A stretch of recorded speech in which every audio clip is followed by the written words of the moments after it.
Hello everyone and welcome to another video in this channel. Today we're going to be talking about retopology, which is an essential part if you want to be a game artist, especially if you want to be a game character artist. You need to know how to retopologize your sculptures in the best possible way.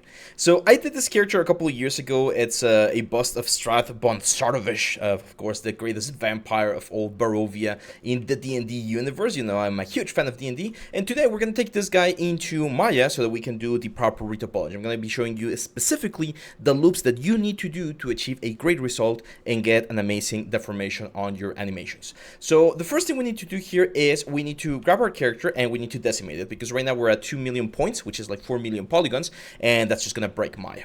So I'm gonna clone this character right here. I'm gonna go to any of the clones and I'm gonna go C plugin, decimation master, and here's the cool thing. When we're doing retopology, we actually don't need all of the detail from our element, so I can use one of these presets like this 75k points preset that's gonna really bring it down without really destroying the silhouette of the character. That way I can focus on creating the nice loops that I need around the character, and we don't need to have any other issue. So let's go.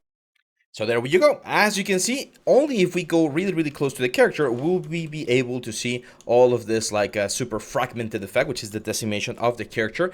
And when we like zoom out, the silhouette and everything should be perfectly fine.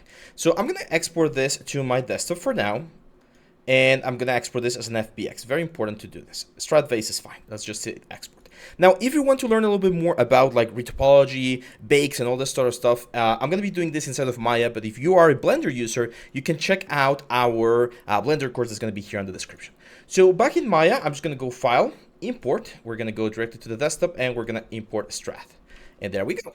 We have the element, and as you can see, Maya is moving very nicely, because even though it's a heavy piece of mesh, we have 150,000 triangles, it's not that heavy for Maya. Maya can handle high polygon counts without that much of an issue. If you can even have like multiple elements. Let me show you here real quick.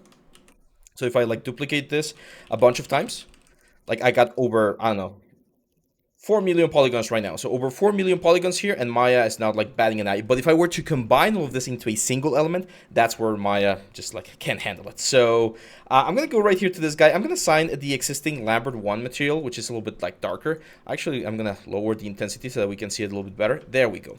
And now we need to understand why we need to place these loops around the different parts of the character. The reason is, if we're gonna animate the character, the loops, the eyes, the mouth, the nose, everything should move and bend in an expected way. And that's why we use a certain type of like template to generate this sort of effects. So I'm going to show you now. I'm going to grab the character right here, live surface. We're going to go to Quadro, and we always start low, okay? Low poly count. Don't go super crazy. So for instance, here on the eye, I'm going to start with 6. Okay, so 1, 2, 3 right there. 1, 2, 3 right here. And then over here, we want to have the exact number. Why is it important to have the exact number? Because when the eye closes, it needs to find its like pair so that it closes nicely and you're not left with any weird like overlaps or whatever. So here, 1, 2, 3, 4, 5. We need one more, and there we go. Now, a very common mistake that people make here is that they start drawing every single square on the character. You do not want to do that. You want to work with big shapes first, and then we smooth out. I'm actually going to be showing you a very cool trick at the very end of the video. Don't skip ahead, so that you can do this very nicely. So once we have this first loop, I'm going to expand this first loop one more time to generate a second loop around the eyes. And in this second loop around the eyes, what's going to happen is we're going to use this center line right here, usually these two center lines right here, to jump across the nose like this. I'm going to add with control one line right here. Remember, we're using the quadro tool, and that's going to define the little nose right here. Of course, this character is symmetrical. He has a couple of like wounds and stuff like that, but it's pretty much symmetrical, so I'm going to keep it really symmetrical right here. Now, this super key point, do not forget this point right here, because this point is the first star that we're going to see. We are going to use this to generate something called a star, which looks like that. And this star is important because it changes the flow of topology of our character. That way, we can keep this line going up to generate a middle line.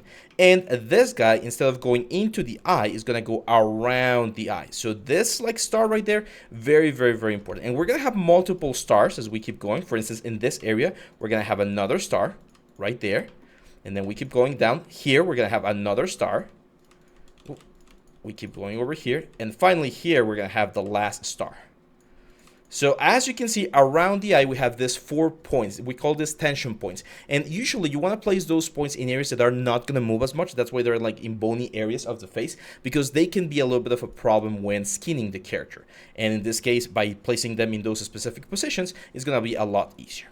Now here, we're going to do a little bit of a trick. One of the things that we want, as you can see, is we want to have an edge loop that goes around the whole eye. And right now, we don't have it. So I'm actually going to remove the stars that we have right here by collapsing this first.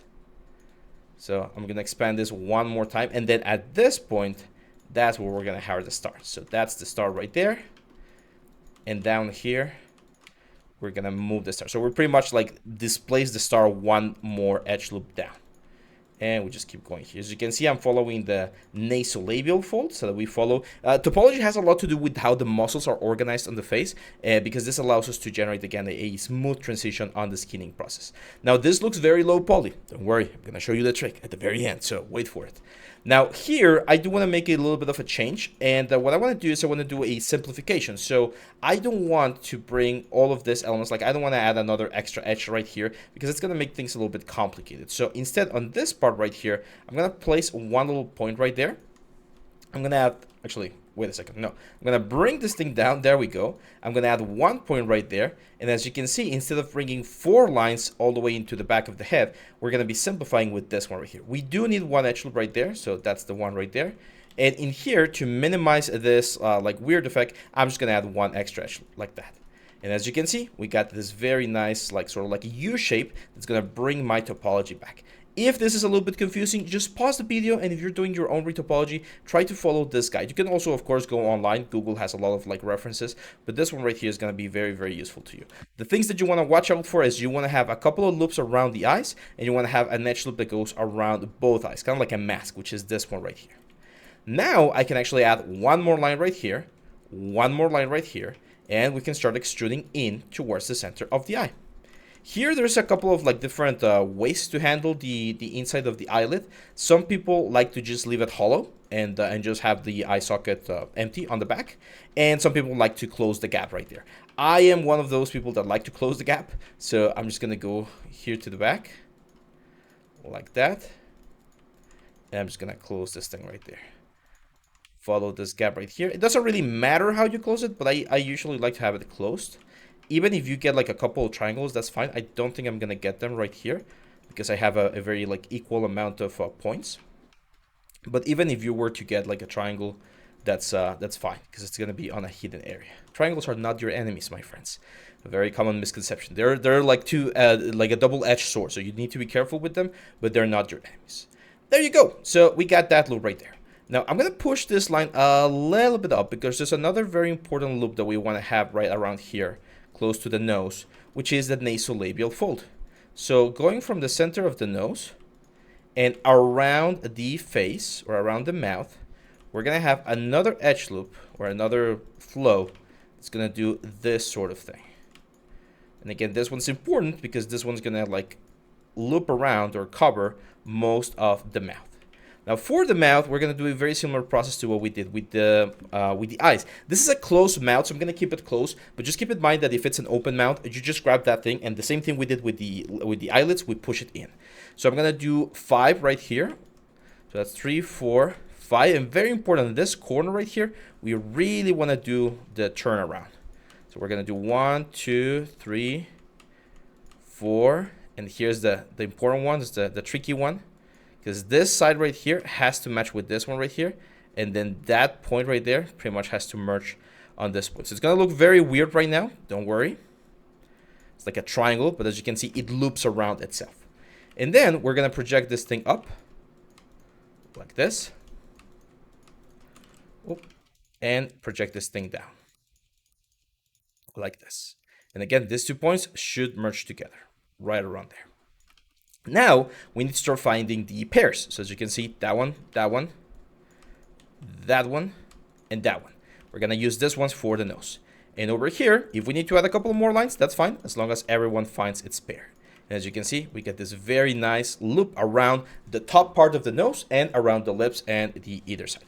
You can now add a couple of extra edge loops right here. And as you can see, they're gonna give us a nicer, cleaner form on that part of the lips.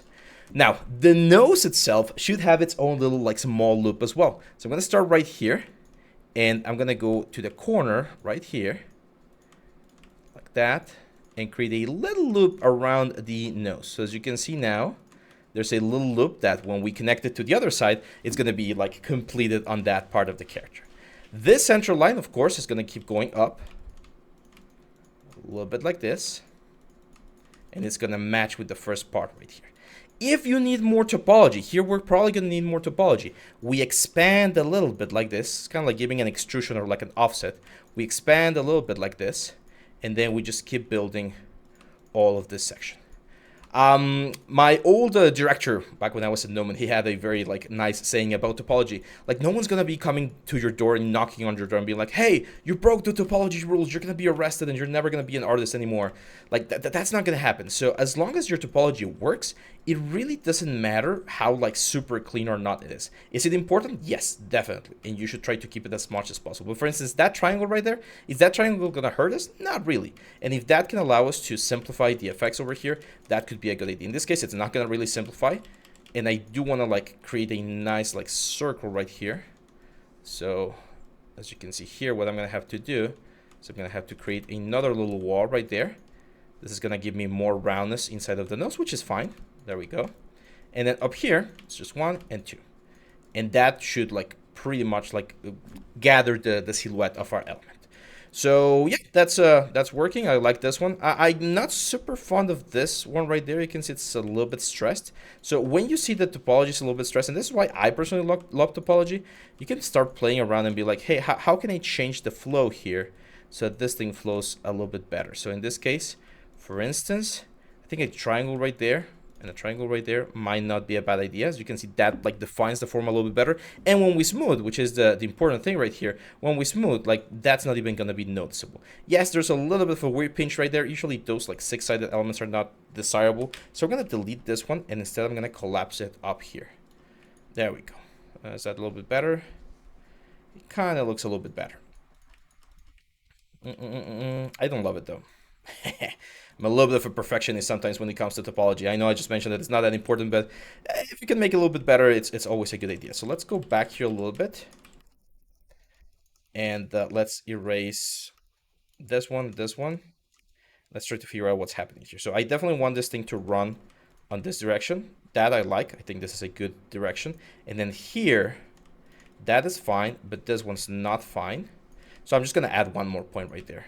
And by adding that point, I can add that triangle right there. And that should give us a more relaxed effect here as well.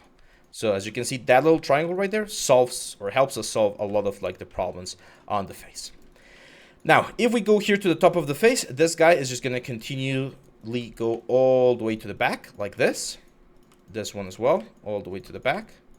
This one, here's where some interesting, like funny things happen. This one right here is gonna go to the back, but then at the side of the ear, it's gonna be doing this like spiral thing down so that it can go into the neck. I'm gonna use this line as my neckline. So this thing right here is eventually gonna be my neckline. And you can see how aggressive I'm being when creating these polygons. Like I don't even know how many of these lines I'm gonna need, but I know that there's gonna be a loop going down the back of the head. So same thing here, like I'm just gonna start creating this very like strong line and unifying the top part right there. So that way everything connects. And I already know, for instance, that here on the front part, on the chin, we're gonna need this chin to go down and eventually merge with this like center line right there. So that gives us the main like construction of the face. I'm gonna grab the whole thing. Well, first things first, I'm gonna save this. Let's call this Strath Retopo, before anything bad happens. And I'm gonna grab this guy. I'm gonna go to the front view. I'm gonna turn off the dynamic or the live surface, and I'm gonna grab this edge. If you did this properly, you should be able to grab the whole edge loop, as you can see right here, from top to bottom. I'm gonna go here, scale this, and snap them to the center. And if we were to mirror this on the x-axis, x-negative axis, we should have a very like nice indication of how our retopology is going, which, as you can see right here, is going really well. Like this is gonna, believe me, this is gonna work. I'm still not showing you the secret. It's gonna be at the very end of the video, but it's gonna look very, very nice. So let's keep going. I'm gonna go over here. Oh, again, grab the high poly, make this live, grab this guy right here, go back to our quadro. Oh, What happened there? That's very cool, but very bizarre. There we go. So grab the high poly, light surface, grab this guy, quadro, there we go. And these are the next like couple of elements. As we get closer to the ear, we just fill in all of these gaps. Usually with slightly bigger squares, there's not a lot of like deformation going on this area of the face. So we don't need like super big squares.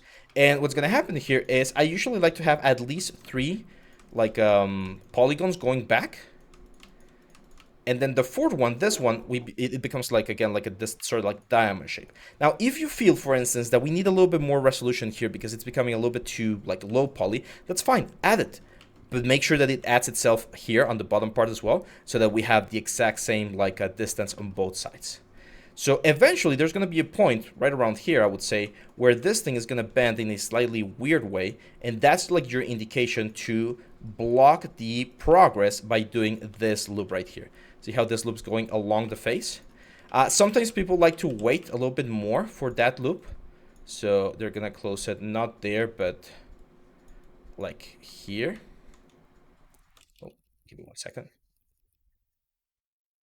So they keep this one going here, and then at this point, that's where it closes. So in here, I'm just gonna like do it like this. Let's smooth this out, and as you can see, smoothing this out is gonna relax a lot of geometry. If we need, for instance, if this is like too stretched out, I think here it's a little bit too stretched out. So let's just add one more like line right there and smooth all of this out. So we get a more relaxed like distribution, especially on this area right here. Now, this line that's coming from the jawline, I want to make it flow to the front of the face because there's a lot of lines that are coming from the top of the face on top of the skull, and I don't want those to flow into the neck. I want to keep the neck like low poly. So in this case, like that. Let's add another one like that, like that. One more right there, and there we go. So as you can see, the neck remains quite low poly, like not super high poly, and we pretty much like encompass or close the loops of the face on the top part of the face. Here, it's just a matter of filling these things in. We are going to have another little star right here. So for instance, that's a perfectly good place for the star right there. And the puzzle continues because we need to find the way to close this area without generating any weird like behavior. So as you can see, I'm just like following the lines. I mean, like, okay, all of that thing is flowing. Here, we're definitely going to have a weird flow right there. And little triangle. Is that triangle going to kill us? No, it's fine. Don't worry. I prefer to have that triangle right there because, again, the secret at the very end. I know I'm hyping that secret, but it's really like a really cool, powerful tool. And that secret's going to take care of that triangle right there. So don't worry too much about it. On the back part here, again, work with big squares first to just like close the whole thing. And once the whole thing is like completely closed, you can just tap here. You just add more points to like close this thing. So you can see there's 2 lines coming in this direction. That's fine. We're gonna just continue those 2 lines. And over here, if we need those lines, which I think it's a good idea, we can just like push some of these squares back, add the line. For instance, right there, not a triangle, not a big problem. Not a triangle right there, not a big problem either. So you can see it's a little bit low poly over here. Usually the back part of the head tends to be a little bit lower poly because we have the hair. So this is a place where we can optimize a little bit of our elements, of our topology. But it might depend on the project. So always ask your art lead in that case. And here, I'm just gonna continue creating this sort of like edge loop around the ear. Now the ear is, it's complicated. I'm not gonna lie, it's a little bit complicated. So I'm gonna show you a trick right here. We're gonna go along the surface of the ear like this. It doesn't need to loop, but if you can make it loop, it just looks a little bit nicer. So, for instance, here, I'm trying to make it loop. There we go. Let's bring this down. There we go. Like that. One more. And the interesting thing about the ear is that you can add quite a bit of resolution to the ear if needed. And then as we start going outwards towards the skull, we can use a technique called stitching, where you get a lot of triangles, but you allow this topology to exist here on the ear without affecting any other topology outside. So for instance here, like that's a triangle right there. It's a lot easier if we keep it as a triangle. And we can just like keep building this sort of like barrier around the ear. And eventually what's gonna happen is there will be some faces that like blend nicely, like those ones. But there will be others like this ones right here that are not gonna blend nicely. And we're gonna have to do the stitching thing that I was just mentioning. So for instance here, here. One of the things that I evaluate whenever I get candidates for the studio, it's not often that we hire, to be honest. We don't require that many or too many people. But when we do, one of the things that I ask if they're doing characters is I like to see the ears of their characters, because here I can tell how they're doing. There we go. So here, one triangle and another triangle right there. That's it. Let's add one line right there to add a little bit more resolution. And then we minimize as we get closer to the center. In this area, we keep going. And again, that's a triangle right there, kind of like a stitch. Here, I'm going to use TAF to extrude this. That didn't work as well as I thought, so let me move this out of the way. There we go. Actually, let me try to extrude that and then pop. And that point right there, pop. There we go. Another triangle right there and a very ugly triangle right there. I know it looks very ugly, but again, wait for the secret. And then we're just gonna keep going here. So here I'm also gonna like collapse that triangle right there. And now for the ear, you don't need to capture every single detail. Most of the stuff is baked into the normal map. So as long as you just capture like the main silhouettes, again, you're gonna be fine. So for instance, right there, there, and there. Perfect. So as you can see, that pretty much captures the whole silhouette. I could even add here with my knife brush, I'm just going to add another couple of triangles right there so that the shading works a little bit better. And if we take a look at our head, this is what we're going to have. Right now it's super low poly. This is only 838 faces. That's nothing. Nothing in like video game effects. Like this type of topology is the type of topology that we were using back in the PS1 era. So nowadays, this is nothing. I'm just going to keep pushing the neck down to show you a little bit here. The neck usually creates this sort of like cape around the whole body. So it's just a matter of like extruding this in like a cone shape. If you want, like at the time of this recording, the next course, my second course, is not ready. But there's it's going to be a character course. It's going to be releasing very, very, very soon. And in that one, I explain when sculpting the anatomy, the kind of things that you need to take into account to make sure that you get a good topology later on the pipeline. So if you want to learn about that, make sure to subscribe so that you get the notification when the course goes live. And here, yeah, I'm just going to add, oh my God, it's going to crash. Oh, that sucks. It's going to crash. Give me 1 second, guys. It didn't crash. I was saved by the gods of the processing power. So thankfully it did not crash, which is great. I'm just going to add a couple. I immediately saved, don't worry. And I'm just going to add a couple. It's crashing right there. I don't know why, but it's saved. So even if this crashes, that's perfectly fine. For some reason, it's having a little bit of an issue on that part of the character. But look at this. Now we get this very like nice, clean topology going down the neck. So now, are you guys ready for the secret? Here's the secret. I'm going to go to the front view. I'm going to grab the edge right here. Deselect all of the edge right here. R, scale, and we're going to get this really close to the character like that. And then I'm going to mirror this, of course, to the negative X world axis. There we go. And by doing that, we get a very nice low poly effect.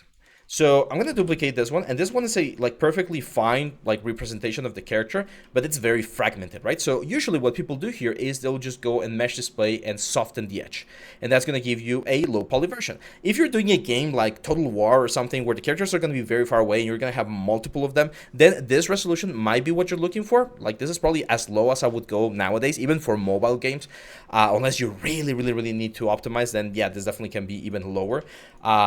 But I don't think it's really necessary. Now for this one, I'm going to do the exact same thing, mesh display and soften edge. And what a lot of people do, this is like the, let's say this was like the beginner level, just mesh display, soften edge. The like intermediate level is they'll grab the character and they'll be like, I'm just going to smooth it. I'm just going to say mesh and smooth. And yeah, as you can see, the smooth is going to give us a really clean, like distribution of the faces.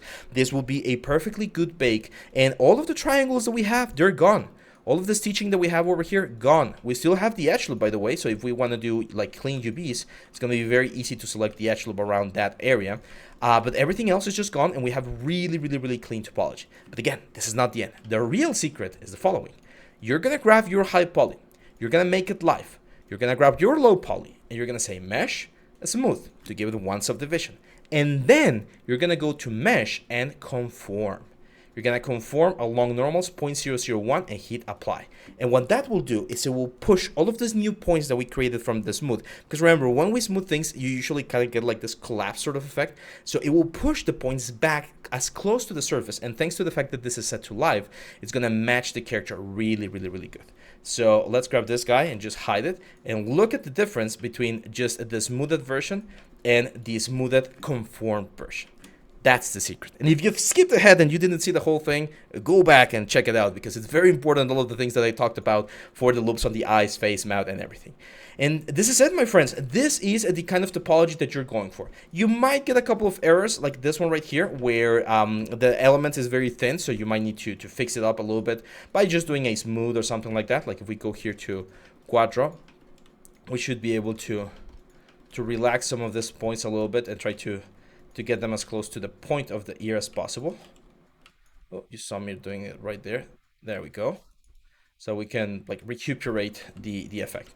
Now also keep in mind that sometimes you'll get this like super weird angles. I'm just gonna collapse the edge right there to clean the angle. There's I don't know why this happens. If anyone knows why this happens inside of Maya, even with like the 0.001 tolerance thing, I would be really appreciative, because I hate when that happens, and that can generally cause a lot of issues on the baking process.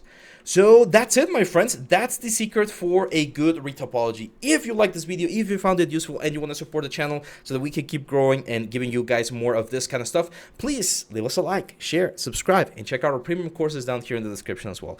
My name is Leal, and I'm going to be seeing you back in the next one. Thank you, guys. See you back on the next one. Bye-bye.